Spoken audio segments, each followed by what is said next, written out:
نفرت شراب سے کرو، شرابی سے نہیں۔ نفرت جوا سے کرو، جواری سے نہیں۔ اگر کسی انسان کے اندر کوئی برائی ہے یا کوئی عیب ہے تو آپ اس عیب یا برائی سے نفرت کریں، انسان سے نہیں۔ ہمیں یہ کس نے حق دیا کہ ہم کسی سے نفرت کریں؟ ہمیں یہ کس نے حق دیا کہ ہم اپنے آپ کو دوسروں سے بہتر سمجھیں؟ بلکہ ہمارے بزرگان دین کا تو طریقہ یہ ہے کہ وہ اپنے آپ کو دوسروں سے حقیر اور کمتر سمجھتے ہیں، حالانکہ وہ اللہ کے ولی ہیں، اللہ تعالیٰ کے نیک بندے ہیں، ان کا اللہ کے یہاں بڑا مقام ہے۔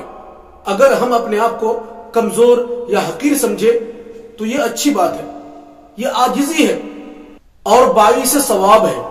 لیکن اگر ہم کسی کو اپنے سے کمزور، حقیر یا کمتر سمجھے تو یہ بری بات ہے۔ اسی کو تکبر کہتے ہیں، جو کہ حرام ہے اور جہنم میں لے جانے والا کام ہے۔ حضور نبی کریم صلی اللہ تعالی علیہ وسلم نے ارشاد فرمایا، جس کے دل میں ذرہ برابر بھی تکبر ہوگا وہ جنت میں داخل نہیں ہوگا۔ بنی اسرائیل میں ایک بڑا عابد تھا، عبادت گزار شخص تھا۔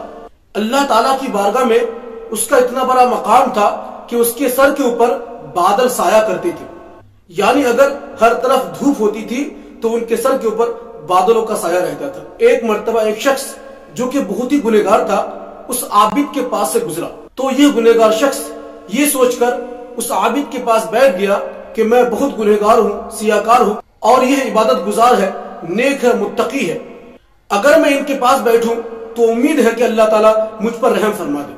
لیکن عابد کو اس کا یہ بیٹھنا بہت ناگوار گزرا۔ کہاں مجھ جیسا عبادت گزار اور یہ پرلے درجے کا گنہگار یہ میرے ساتھ کیسے بیٹھ سکتا ہے؟ چنانچہ اس نے بڑی حقارت کے ساتھ اس گنہگار سے کہا، اٹھو یہاں سے۔ اللہ تعالیٰ نے اس زمانے کے نبی پر وحی بھیجی کہ ان دونوں سے کہہ دو کہ نئے سرے سے نیکیاں شروع کریں۔ میں نے اس گنہگار کو بخش دیا اور عبادت گزار کے عمل کو ضائع کر دیا، مٹا دیا۔ اللہ اکبر۔ اللہ تعالیٰ نے ایک پل میں اتنے بڑے گنہگار کے سالوں سال کے گناہ کو معاف کر دیا، اور دوسری طرف جو کہ عبادت گزار تھا، سالوں سال کی اس کی بندگی تھی، عبادت تھی، اللہ تعالیٰ نے اس کو ختم کر دیا، اس کو بالکل زیرو کر دیا، اس کی ساری نیکیاں مٹا دی گئی۔ اگر آپ نمازی ہیں، متقی ہے، پرہیزگار ہے تو بہت اچھی بات ہے، اور دوسری طرف ایک بے نمازی، گنہگار، بدکار آدمی ہے تو آپ اپنے آپ کو اس سے بہتر نہیں سمجھ سکتے، کیونکہ اللہ تعالیٰ کو یہ پسند نہیں ہے۔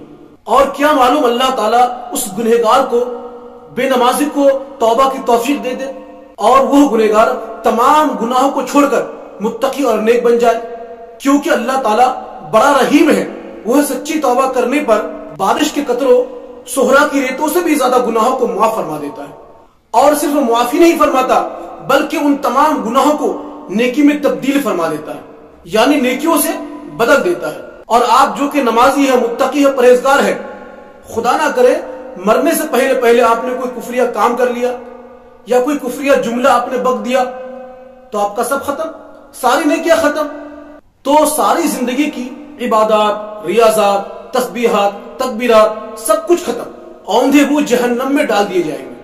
تکبر اور غرور کا کیڑا ذہن سے نکال دے۔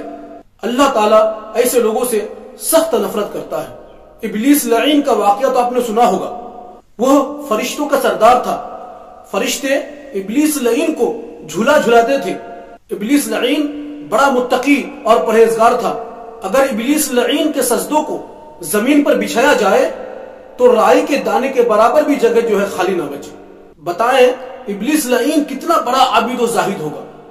انشاءاللہ تعالی ابلیس لعین کے تعلق سے ایک مکمل بیان ڈالوں گا، تو آپ چینل کو سبسکرائب کر لیں اور بیل آئیکن کو دبا دیں تاکہ وقت پر آپ کو جو ہے نوٹیفیکیشن مل جائے۔ ہاں تو میں عرض کر رہا تھا کہ ابلیس لعین بڑا عابد، متقی، پرہیزگار تھا، فرشتوں کا سردار تھا، لیکن تکبر کی وجہ سے مردود ہو گیا، جہنمی ہو گیا۔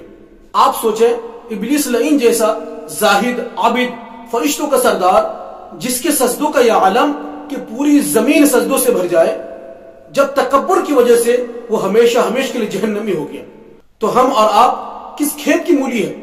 جب اتنی بڑی بڑی عبادتیں، ریاضتیں، سجدے ابلیس لعین کو جہنم سے نہ بچا سکی تو ہمارے پاس کیا ہے؟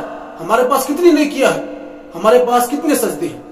آج کی اس تقریر سے میں تمام امت مسلمہ کو یہ کہنا چاہوں گا کہ وہ تکبر سے بچیں، خندہ پیشانی سے پیش آیا کریں اور اپنے آپ کے بارے میں یہ کہے یا اللہ میں تیرے بندوں میں سب سے کمزور اور گنہگار بندہ ہوں۔